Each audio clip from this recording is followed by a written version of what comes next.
성탄절이 되면 이렇게 인사합니다. 메리 크리스마스. 한번 하시고 싶은 모양인데, 그러면 다 같이 메리 크리스마스. 근데 중요한 건 무슨 뜻인지 잘 몰라요. 알고 해야 좀 더 의미가 있는데, 안 믿는 사람이 거기 집사람의 교회 다니면서 이 메리 크리스마스가 무슨 뜻이야? 그러면 몰라, 그냥 좋은 거요 하면 돼, 좋아, 뭐 이럴 순 없잖아요. 그러기 위해서 좀 설명을 드리자면, 메리, 옛날 똥개 이름에 제일 많은 이름이 뭐였어요? 메리. 이 집 개도 메리, 저 집 개도 메리. 메리가 즐거운이라는 형용사입니다. 즐거운, 메리. 크리스마스, 그리스도 미사, 크리스마스. 근데 이제 미사는 가톨릭 용어 아닙니까? 우리 교회 용어로는 그리스도께 예배, 즐겁게 그리스도께 예배하자. 이것을 메리 크리스마스. 제가 메리 크리스마스 하면 여러분들은 즐겁게 그리스도께 예배하자 이렇게 답변하시면 되고, 제가 또 즐겁게 그리스도께 예배하자 이러면 여러분들은 메리 크리스마스 하면 되는 거예요. 메리 크리스마스. 즐겁게 그리스도께 예배하자. 네. 이제 설명하실 수 있겠죠? 네. 안 믿는 사람은요, 메리 크리스마스 해놓고 예배당에 오지도 않아요. 왜? 뭔 말인지 모르고 그냥 하는 거니까. 그래서 즐겁게 그리스도께 예배하자. 메리 크리스마스. 오늘은 예수님이 이 땅에 태어나신 날로 드려지는 성탄절 예배인데, 원래 예수님이 오늘 태어나지 않았습니다. 언제 태어났는지 잘 몰라요. 그런데 우리가 한 날을 정해놓고 이 날을 우리가 예수님의 탄신일로 잡고 축하하며 예배하자. 그래서 12월 25일로 정해진 거지, 옛날이야 뭐 기록이 제대로 잘 됩니까? 뭐 호적이 제대로 됩니까? 그래서 정확한 날짜는 사실 알지 못합니다. 그렇지만 우리가 한 날을 정하자 해서 12월 25일로 성탄절을 보내는데, 이 날에 태어났건 한 달 전에 태어났건 무슨 의미가 있어요? 그냥 그분이 이 땅에 내려오셨다라고 하는 것, 그것이 의미가 있는 겁니다. 사실 예수님이 태어났지만 더 정확한 표현은 하늘에 계셨던 그분이 이 땅에 내려오셨다. 이것이 조금 성경적인 지식을 가지고 있다는 소리를 들을 수 있어요. 물론 마리아를 통해서 그분이 태어나셨지만 그 본질은 뭐냐? 하늘에 계셨던 그분이 마리아를 통해서 이 땅에 내려오셨다. 이것이 정확한 표현입니다. 그래서 우리 현수막도 뭐라고 써 있어요? 예수님이 이 땅에 오시었네. 저 위에 계신 분이 이 땅에 오시었네. 이렇게 정리할 수 있겠어요. 자, 아기 예수님이 태어나실 때 가장 먼저 경배를 드린 사람들이 동방의 박사들인데, 오늘 우리도 동방의 박사들처럼 그런 마음으로 성탄절을 맞이했으면 좋겠다, 이런 마음을 가지고 네 가지를 말씀을 드리겠습니다. 첫째는 간절한 마음으로 예수님을 기다려야 합니다. 어떤 마음으로? 간절함이 뭐예요? 간이 그냥 절여지는 거예요. 간이 푹 절여지는 거예요. 간절한 마음으로 기다리는 겁니다. 동방의 박사들이 간절한 마음으로 예수님을 기다렸고, 또 양을 치는 목자들이 간절하게 예수님을 기다렸고, 또 시므온이라는 사람도 간절하게 예수님을 기다렸는데, 그분은 어느 정도 간절하게 기다렸느냐? 누가복음 2장 26절 보니까 그리스도를 보기 전에는 죽지 아니하리라. 얼마나 간절해요? 얼마나 간절해. 내가 예수님을 보기 전에는 죽지 않겠다. 얼마나 간절합니까? 이들의 특징을 간절하게 기다렸다는 거예요. 여러분, 기다리는 거는요, 그냥 말만 기다렸다고 할 수도 있고, 그 다음에 조금 생각하면서 기다릴 수도 있고, 아주 간절하게 기다릴 수도 있어요. 우리가 뭐 누가 그래요? 뭐 우리 소리가 그러지. 아빠 보고 싶었어? 그러면은 보고 싶을 때도 있고 그렇지 않을 때도 있잖아요. 그런데 그걸 정확하게 얘기하면 기분 나쁘잖아요, 그죠? 항상 그럼 보고 싶었지 이렇게 말을 하는 겁니다. 보고 싶을 때도 있어, 실제로. 아닐 때도 있지만 바쁘다 보니까. 우리 기다림도 그래요. 그냥 기다릴 수 있고, 아주 많이 기다릴 수 있고, 애타고 간절하게 기다릴 수도 있는 거예요. 어느 정도가 간절하게 기다려지느냐? 군대 입대한 사람들이 제된 날짜를 기다리는 간절함. 아이고, 이거 뭐 여자분들은 이거 몰라요. 하루하루가 왜 이렇게 긴지 몰라. 하루하루가. 군대가 그래요.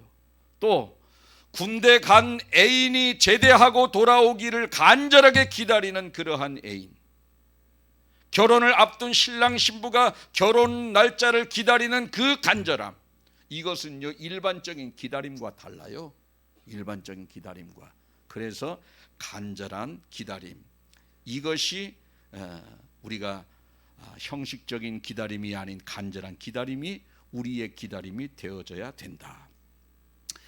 대개 보면은 우리가 오실 예수님을 기다립니까? 그러면 아멘, 그래요. 그런데 이 속에 진짜 기다리는 사람이 있고, 머리로 기다리는 사람이 있고, 정말 간절하게 기다리는 사람이 있어요. 어느 분은요 천국 가는 그날을 너무너무 간절하게 기다려요. 빨리 천국 가고 싶다고. 갈 때마다 그래요. 뭐 이제 돌아가실 때가 다 돼서 힘이 없고 이 땅의 소망이 점점점 사라지니까 빨리 천국 가고 싶다라는 거예요. 그분은 죽음을 너무너무 간절하게 기다려요. 간절하게 기다립니다. 여러분들이 믿음이 어떠한 사람의 믿음보다도 더욱더 강렬하셔서 이 땅의 소망이 점점 사그러들 때마다 천국의 소망이 강렬하게 꽃피는 그러한 믿음이 있길 축복합니다. 갈 곳이 있는 사람은요 이 땅에 힘들지 않아요. 왜? 갈 곳이 있으니까.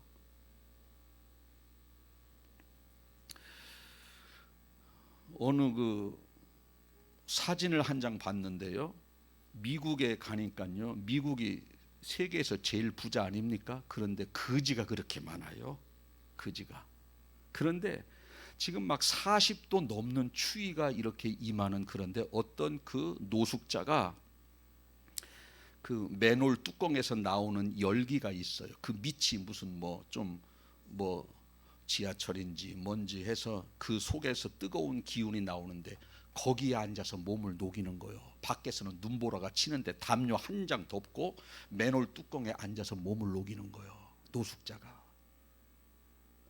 그런데 그 옆으로는 어떤 행인이 한 사람 지나가는 사진이 찍혔어요. 노숙자는 갈 곳이 없어요. 그곳이 갈 곳입니다. 그런데 그렇게 40도가 넘는 추위에도 갈 곳 있는 사람은요 절대 절망하지 않습니다. 빨리 가고 싶은 거예요.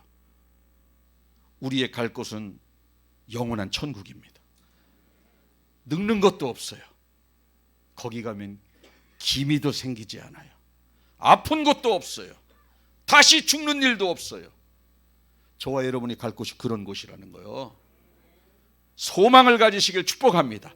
그래서 믿음이 있는 사람은요, 이제 한 연세가 지긋한 가정에 신방 가면요, 목사님 저 빨리 천국 가고 싶어요. 천국 가게끔 기도해 주세요. 이런 분들 보면요 새로워 보여요. 얼마나 믿음이 좋아요. 우리 백곡교회 어르신들은 다 그런 믿음이 됐으면 좋겠습니다. 우리는 죽는 순간 천국 가는 거지 않습니까? 그것이, 그 믿음이 너무 커서 이 땅을 빨리 떠나고 싶은 거예요. 어떤 분은요, 저분은 정말 돌아가셔서 구원을 받을까? 왜? 발언 들어보면 알거든. 말씀하시는 것 들어보면. 안타까운 분들이 몇 분 계셔요. 우리 백곡교회 성도님들은 천국을 소망하는 여러분들 되시길 축복합니다. 하루하루가 지나면서 몸이 점점 쇠약해지면서 자꾸 천국 생각이 나야 되는 거예요. 이게 믿음의 사람이에요. 자꾸 보약 생각나고 병원 생각나고, 이게 나중에 구원이 있는지 없는지 감이 안 잡히는 분들 꽤 있어요. 그러면 절대 되지 않죠. 이 간절함, 사실 대림절을 지나고 성탄절을 맞이했습니다. 여러분 마음속에 얼마나 간절함이 있는지 뭐 각자가 아는 거예요. 오늘 이번 주 성탄절이네 하고 급하게 오신 분도 계시고, 대림절을 보내면서 오신 예수님이 왜 오셨는지를 생각하고 다시 오실 예수님을 준비하면서 맞이하는 심정으로 하루하루를 믿음 가운데 산 분도 계실 것입니다. 누가 알아요? 각자가 다 아는 거예요. 이 자리에는요, 간절한 마음이 있는 분도 있고 그냥 시답지 않게 기다리는 분도 계실 겁니다. 그건 각자가 아는 겁니다. 각자의 믿음이에요. 여러분들 모두가 간절함이 있길 축복합니다. 간절함을 가지고 기다리는 사람이 예수님을 만날 수 있어요. 동방의 박사들처럼, 목동들처럼, 시므온처럼 간절하게 기다립니다. 그럴 때 예수님을 만나게 된다는 겁니다. 두 번째, 목숨을 걸고 아기 예수님을 찾아야 합니다. 자, 별이 떴어요. 별이 떠서 동방의 박사들이 보니까 저 이상한 별이 떴네, 어디 메시아가 나타났다는 징조가 분명하다, 따라가 보자 해서 따라갔는데 동방에서부터 베들레헴까지 거리가 2,500km. 2,500km. 안 놀래시네. 차가 있으면 별로 안 놀래. 뭐 낙타를 탔는지 뭘 탔는지 모르겠어요. 뭐 성경에는 정확하게 나오죠. 연극할 때나 뭐 낙타 타고 그렇다 그러지. 또 박사들이 장거리 할 때 낙타 타고 이 지역의 문화니까 낙타를 탔을 것이다 생각하는 거지. 성경에는 낙타 이야기가 나오진 않습니다. 낙타를 타고 갔다고 쳐요. 2,500km면 서울서 부산까지 왕복 한 1,200 되나? 왕복 1,100, 1,200 되나? 2번 하고 반번이야. 2.5번 왕복 있죠. 서울 부산을. 그것도 낙타 타고 얼마나 많이 걸릴지 모르겠어요. 그들이요 2,500km를 얼마나 걸렸는지 모르겠지만 그 먼 거리를 여러 날을 걸려서 간 이유가 뭐예요? 경배하러 간 거예요. 예배하러 간 거예요. 비즈니스 때문에 간 것이 아니고, 자신의 유익 때문에 간 것이 아니고, 하나님이 보내주신 예수님께 예배하러 간 겁니다. 예배하러 몇 킬로를 왔다고요? 2,500km를 온 거예요. 예배하러. 자신의 생업도 포기해야죠. 얼마나 바쁩니까? 동방의 박사들인데. 우리 김준봉 박사님 얼마나 바빠요? 박사들은 다 바빠요. 다 바빠요. 저분은 뭐 미국, 중국 다 바쁘지 않습니까? 어디 계신지 모르겠어. 저는 뭐 감도 안 잡혀요. 이 동방의 박사들이 얼마나 바쁘겠어요. 그러나 그거를 포기하고 예수님께 경배하러 온 겁니다. 예수님께. 오는 동안 짐승의 공격을 받아서 어려움을 당할 수도 있고, 강도의 위협을 받을 수도 있고, 강도 만나서 자기들이 가지고 있는 돈과 그 보물을 다 빼앗길 수도 있고, 그러한 모든 위험을 감수하고 예수님께 예배하러 온 거예요. 경배하러. 할렐루야. 우리가 주일날 그런 마음을 가지고 왔으면 좋겠어요. 누가 조금 뭐 시동생이 온다면 안 와버려. 누구는 강도의 위협이 지금 당해도 만사를 제쳐놓고 수날 자기의 생업을 포기하고 예수님께, 그분을 만나고 그분께 경배하러 오는데, 뭐 이거 조금 힘든 일 있고 뭐 좀 안 와. 이게 말이 됩니까? 그분이 누군데? 그분이 왜 이 땅에 내려오셨는데? 나를 살리기 위해서, 내 대신 죽어주시기 위해서, 내가 지은 죄값을 대신 치러주기 위해서 이 땅에 내려오시는 그분께 예배하러 가는데, 만사를 제쳐놓고 그분께 가서 예배해야지. 뭐 좀 이렇게 하면 안 나오고, 누가 온다고 그래서 안 나오고, 바쁘다고 조금 몸이 좀 저기하고 안 나오고, 얼마나 많아요. 저는 그런 분들이 진짜 구원받은 사람인지 잘 모르겠어요. 그분이 나를 위해서 죽으시기 위해서 이 땅에 내려오시는데 그분을 맞이하기 위해서 당연히 나와야 되는 것 아니겠어요? 우리가 주일날 오는 마음가짐, 동방의 박사들이 2500km를 걸쳐서 이곳으로 예수님을 만나러 오는 그 마음가짐이 저와 여러분의 마음가짐이 되어야 할 것입니다. 싱가포르에 살고 있는 어떤 분이 계신데 그분이 싱가포르를 갔어요. 사업차. 그런데 믿음이 좋은 분이에요. 이거 자기가 거주하고 있는 곳에 가니까 주변에 교회가 있는데 다 현지인 교회고 한인 교회가 없는 거예요. 그러니까 언어가 또 안 되고 그러니까 한인 교회를 찾아서 가다 보니까 600km 거리에 있더라는 거예요. 600km. 근데 600km를 가려다 보니까 6시간 반이 걸리더래. 6시간 반. 그래서 그 6시간 반을 차를 타고 가는 겁니다. 여러분들은 그 어디 해외 나가서 600km 밖에 그 예배 한인 교회가 있으면 예배드리러 가요, 안 가요?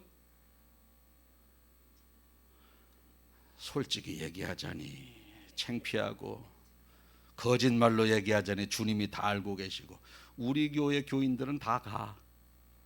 다른 교회 교인들은 가요, 안 가요? 600km요. 6시간 반을 걸쳐서 예배를 드리러 가는 겁니다. 6시간 반을 걸쳐서 새벽 4시 반에 일어나서 가는 거예요. 11시 예배 드리러. 그러면요, 도착하는 순간 은혜가 되고 눈물이 나는 거예요. 설교 듣기 전에. 여러분, 예배 중에 임하는 은혜는요, 목사의 설교도 중요합니다만은 더 중요한 게 뭐냐면 여러분들 마음가짐이에요. 여러분이 한 주간 살면서 너무 힘들잖아요. 그러면 주님 앞에 교회 오기 전에 기도하는 겁니다. 하나님, 나 너무 힘들었어요. 오늘 예배 중에 위로해 주세요.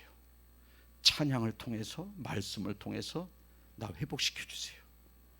이러한 마음을 가지고 한 3일 전부터, 이틀 전부터, 전날, 당일날 오면서 예배당에 딱 와서 앉아 있으면은요, 얼마나 은혜되는지 몰라요.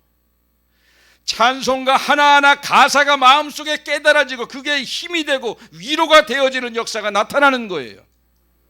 그러나 막 급하게 옷 입고 오다 보면은요, 찬송가 불러도 다 틀리고 이것이 찬송가인지 뭔지 구분도 못해.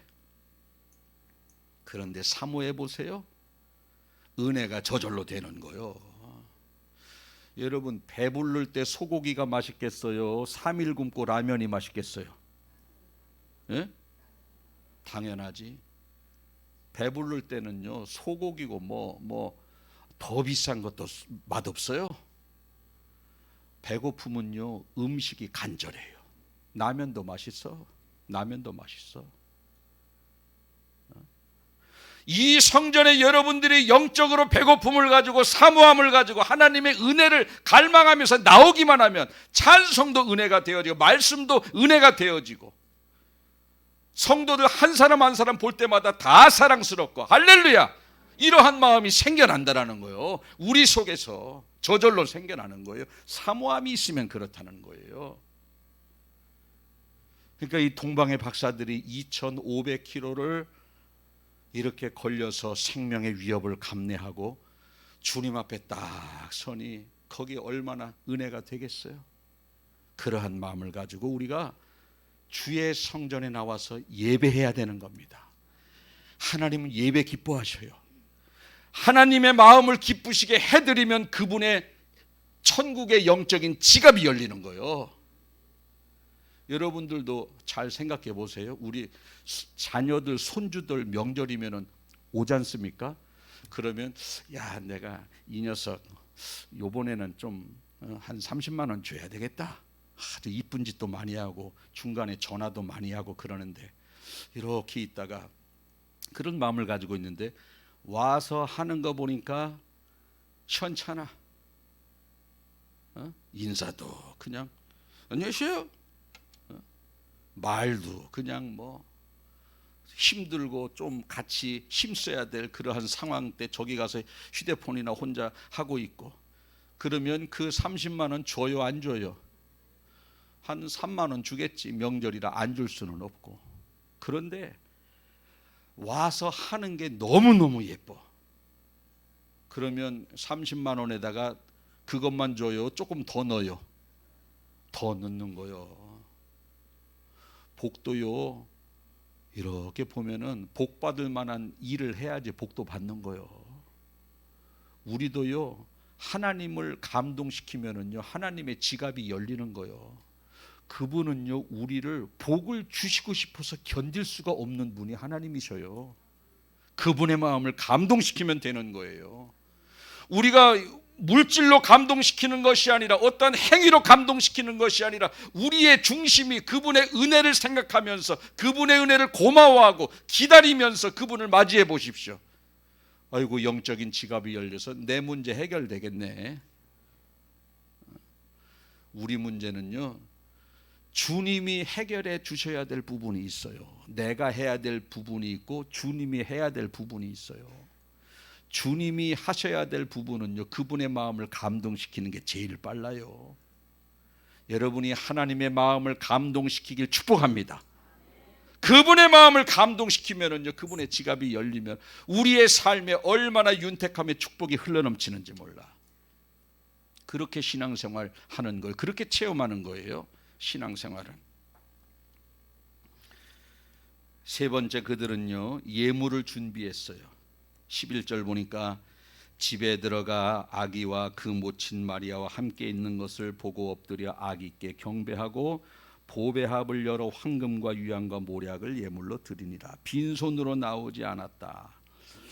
여러분, 황금, 유향, 모략은 뭐 신학적으로 뭐 왕에게 드리는 예물이고, 죽음을 준비하는 그런 예물이고, 유향이고, 모략이고, 이렇게 할 수도 있지만, 중요한 것은 뭐냐면 그 당시 가장 값진 예물이라는 거예요.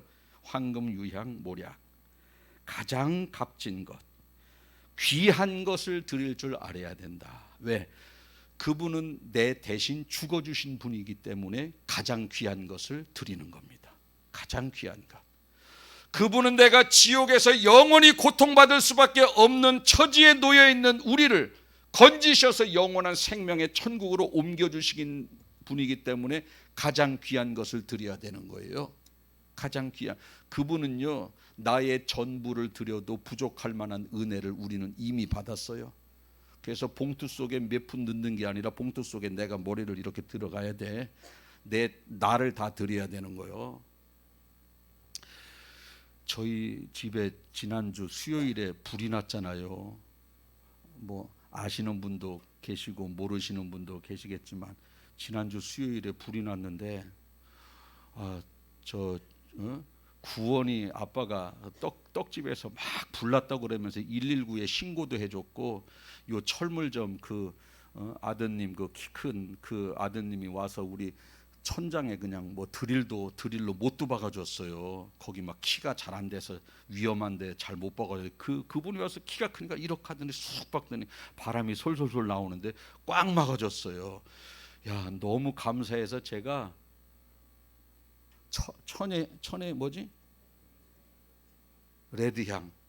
천의 향은 거래도 안 해. 레드향을 사다가 주려고 갖다 놨어. 못 하나 박아도 레드향이라니까. 119에 신고해 줬는데도 레드향이라니까. 대신 죽어주셨어. 예수님이 대신 죽어주셨다고. 대신. 그분 때문에 천국 가는 거예요. 나의 전부를 드려도 부족한 거예요. 나의 전부. 여러분, 우리가 병 고치려도 집 팔아요. 집을 팔아서 고칠 수만 있다면 집도 팔아요. 육신의 병 고치려고.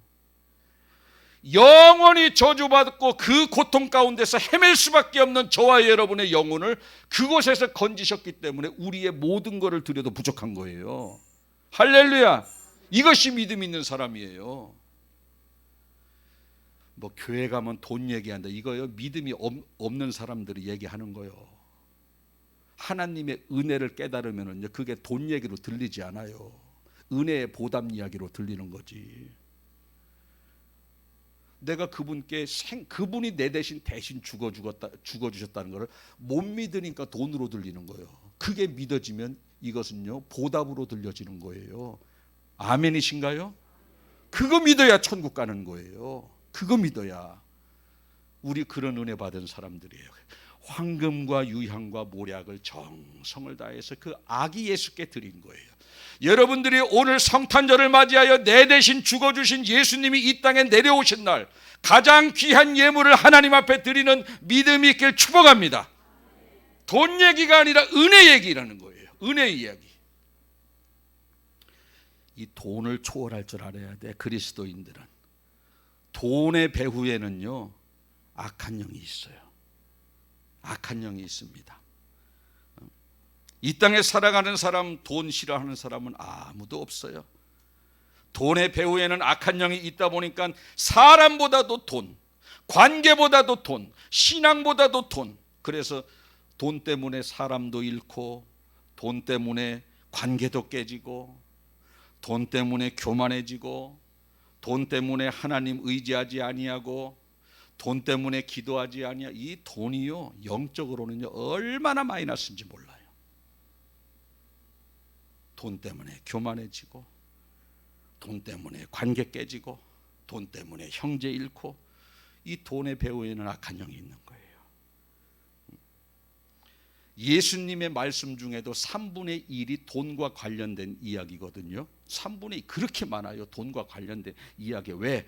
돈의 위력이 그만큼 강렬하다는 거예요. 그래서 디모데전서 6장 10절에 보면 돈을 사랑함이 일만하게 뿌리가 된다. 이것을 사모하는 자들이 미혹받아 믿음에서 떠난다. 돈을 사모하는 자들이 미혹을 받아 믿음에서 떠난다.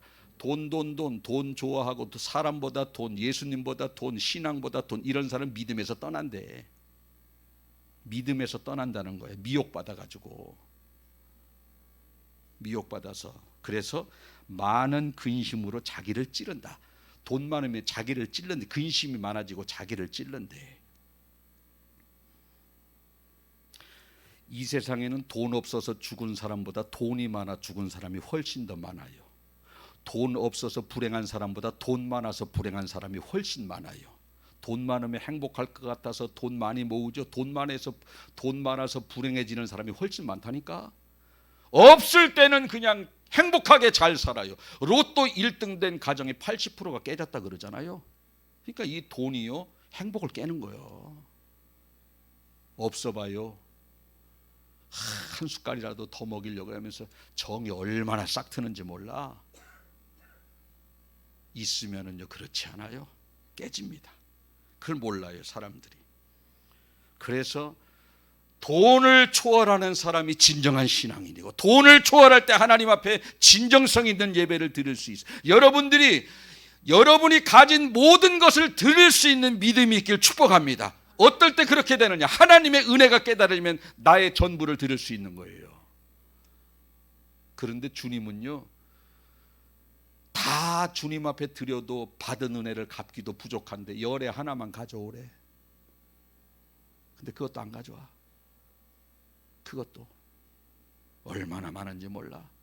은혜를 모르는 사람이고 구원을 받았는데도 그런 행위를 한다면 영적인 불효자 중에 불효자지. 왜? 은혜를 깨닫지 못하니까. 마지막으로 동방의 박사들은 부귀영화보다 생명의 위협을 선택합니다. 자, 부귀영화가 있고 생명의 위협이 있어요. 여러분들 뭘 선택해요? 여기 보세요. 부귀영화가 있고 생명의 위협이 있어. 뭘 선택해요? 우리 교인들은 다 주님을 위해서 생명의 위협을 선택해. 다른 교인들은 다 부귀영화를 선택해. 이 동방의 박사들이요, 이렇게 베들레헴으로 와서 아기 예수님께 경배하기 전에 예루살렘에 들려서 이렇게 와요. 예루살렘에 들려서 거기서 헤롯 왕을 만납니다. 헤롯 왕이요, 여기에 유대인의 왕이 태어났다고 하는데 어디 있습니까? 그래? 유대인의 왕이 태어났다고? 어이구 그 신학 서기관들을 불러봐라. 이보시오, 유대인의 왕이 태어난다고 했는데 여기 예루살렘이 맞습니까? 그랬더니 서기관들은 성경을 다루는 사람들이라 구약에 예언된 예수님이 태어나는 장소를 알아요. 아닙니다. 예루살렘에서 태어나지 아니하고 그 베들레헴에서 태어난다고 성경에 기록되어져 있습니다. 아 그래? 그렇구나. 그러면 동방의 박사들아, 너희들 예수님을 찾으러 왔는데, 유대인의 왕을 찾으러 왔는데 여기는 없어. 그 베들레헴으로 가봐. 거기서 예수님을 만나면 꼭 다시 동방으로 돌아갈 때 나한테 들려서 어디 있다고 얘기 좀 하고 가라. 나도 예수님께 경배하려 그러는 게 아니라 그 왕을 죽이려고 하는 거예요. 왜? 자기가 왕인데 또 왕이 있으면 되겠어요? 그래서 이제 그렇게 이야기를 하고 동방의 박사들이 베들레헴으로 가서 거기에 아기 예수께 경배하고 보물을 드리고 이제 고향으로 돌아가려고 예루살렘에 들려서 헤로데게 보고하고 동방으로 가려고 했는데 천사가 전날 나타나는 거예요. 나타나서 너희들 절대 예루살렘 헤롯에게 들렸다 가지 말고 다른 길로 해서 고국으로 가야 돼. 이야기를 해요. 그런데 이 동방의 박사들이 천사의 말을 듣고 다른 길로 해서 고국으로 돌아갑니다. 여러분, 헤롯은요 굉장히 악한 사람이거든요.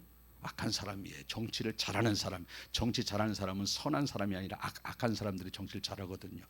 굉장히 아주 폭군이고 악한 정치를 펼치는 사람인데, 이 동방의 박사들이 자기 말을 듣지 않고 그냥 고국으로 갔다라고 하는 생명의 위협을 받을 수도 있지만, 이 동방의 박사들이 자기에게 베들레헴의 아기 예수가 태어났다는 정보를 주고 고국으로 돌아간다면 넉넉히 한몫 챙길 수도 있는 그러한 상황입니다.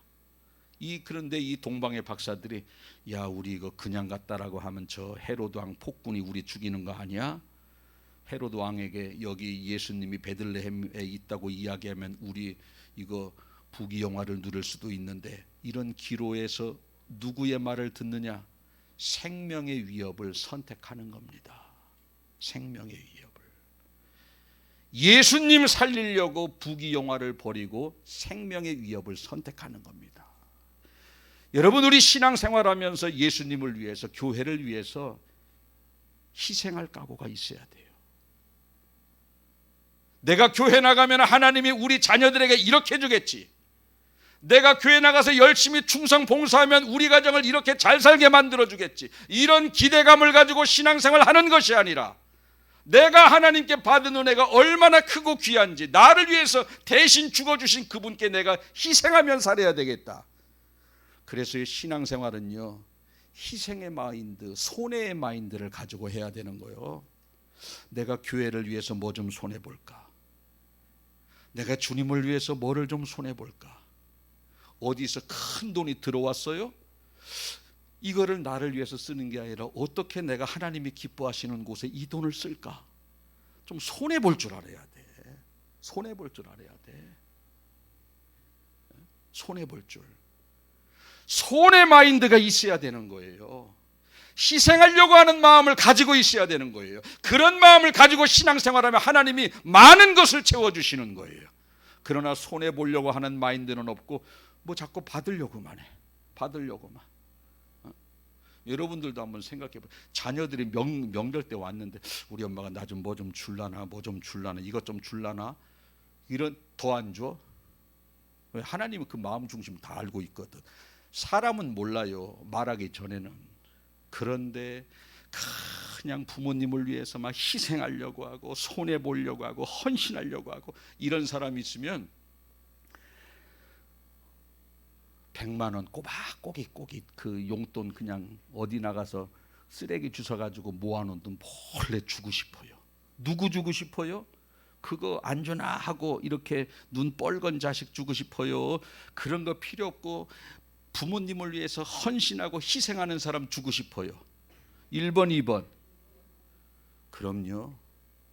헌신하고 희생할 마인드를 가진 사람 주고 싶은 거예요. 우리 하나님은 저와 여러분의 중심을 다 알고 있는 거예요. 다 알고 있어요. 내가 주님을 위해서 무엇을 희생할까? 나를 위해서 대신 죽어주신 그분을 위해서 내가 어떻게 살아갈까? 교회를 나와서 내가 어떤 것을 희생하고 손해볼까? 이런 마인드를 가지고 살아간다면 주님 중심을 알고 계신 주님께서 얼마나 복을 많이 주시겠어요? 내가 이거 하면 하나님이 우리 아들 이렇게 해주겠지? 내가 좀 몸이 아픈데 내가 이거 하면 이렇게 해주겠지? 뭐 자꾸 받으려고. 우리는 이미 생명을 받았어요. 더 이상 받을 게 없어. 이제 보답하면서 살아야 돼. 보답하면서 살아갈 때 더 큰 것을 주시는 거예요. 이게 바로 그리스도인들이 하나님으로부터 복받고 사는 비결이 뭐냐? 이런 경로가 복받는 경로예요.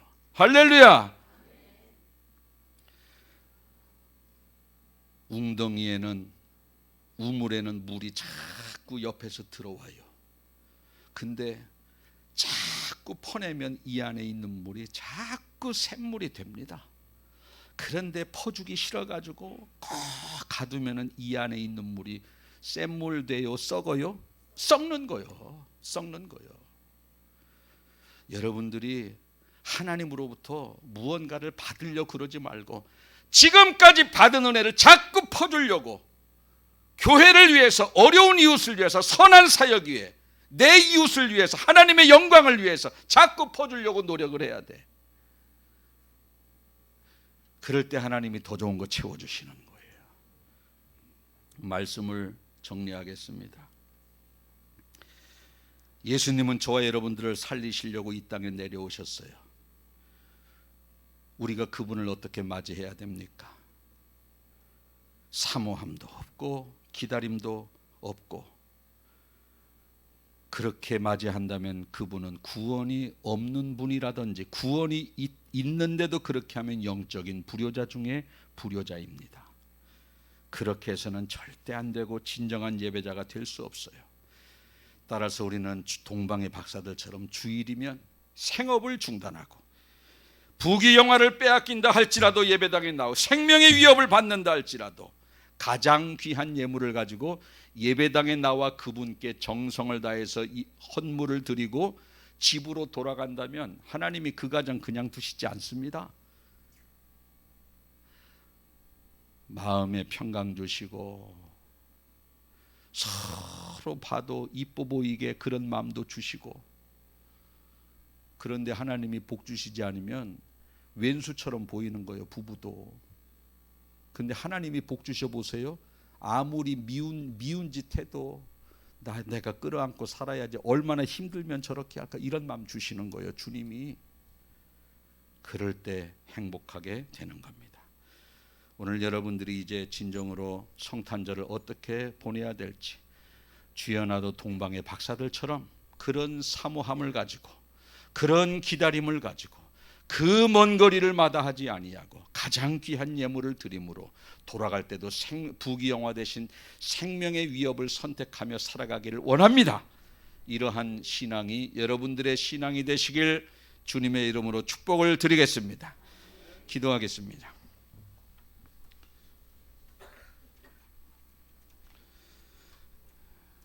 하늘에서 천사들에게 높임을 받고 하루하루를 살아가셨던 그분이 2000년 전에 이 땅에 마리아의 몸을 통해서 내려오셨습니다. 죽으려고 내려오셨습니다. 채찍에 맞으려고 내려오셨습니다. 십자가에 매달려 죽으려고 내려오셨습니다. 창에 찔리려고 내려오셨습니다. 가시관에 찔려서 피 흘리려고 내려오셨습니다. 왜 그렇게 내려오셨느냐? 우리 살리기 위해서, 우리 죄값 대신 치러주기 위해서 그분이 그렇게 내려오시고 희생하시고 고통 가운데 죽어주신 겁니다. 그래서 우리 구원받은 겁니다. 그런데 성탄절 그분이 내려오신 날, 내려오든 말든 나 바쁩니다, 내일 하고, 내려오든 말든 나 힘들면 내가 나가지 않겠습니다, 그런 모습으로 살아왔다면 그 사람은 구원과 상관없는 삶이요, 구원받았음에도 그런 마인드를 가지고 있다면 영적인 불효자 중에 불효자가 되는 것입니다. 오늘 우리가 어떻게 이제 성탄절을 맞이하며 2500km를 아버지 하나님 마다하지 아니하고 주님께 예배하며 경배하기 위해서 찾아나온 동방의 박사들의 그러한 헌신과 희생, 우리가 매 주일마다 그러한 열정이 우리의 열정이 되게 하여 주시옵소서. 절대 주일 하루 소홀하게 보낼 수 없습니다. 누가 온다고 해도, 내가 손해가 된다 해도, 나에게 피해가 따른다 할지라도 나를 위해서 이 땅에 내려오신 그분을 예배하기 위해서 모든 것을 희생하고 나와서 예수님께 경배하는 저희들이 되게 하여 주시옵소서. 그렇게 살아간다면 이 땅에서도 풍성한 축복도 누리며 살게 될 줄로 믿습니다. 주님이 기뻐하시는 일은 하나도 하지 아니하고 내가 스스로 행복하려고 노력해봤자 거기에는 행복이 없고, 눈에 보여서는 행복할 것 같지만 내부적으로 파고 들어가면 얼마나 불행한지 모릅니다. 돈의 노예가 되지 않게 하여 주옵소서. 돈은 배후에 사단이 있다고 오늘 말씀을 통해서 들었사오니 절대 돈의 노예가 되지 않게 하시고 돈을 지배하는 능력 있는 삶을 살게 하여 주시옵소서. 오늘도 우리가 주님을 위해서 무엇을 희생할까? 내가 하나님을 위해서 어떤 일을 감당해야 될까? 복받을 생각하지 말고 주님을 위해서 헌신하며 희생할 그러한 마인드로 신앙생활하는 저들이 되게 도와주셔서 지금까지 신앙생활한 것보다 더 큰 윤택함의 축복을 누리며 살아가는 성도들 되게 하여 주시옵소서. 감사드리며 예수님의 이름으로 기도하옵나이다. 아멘.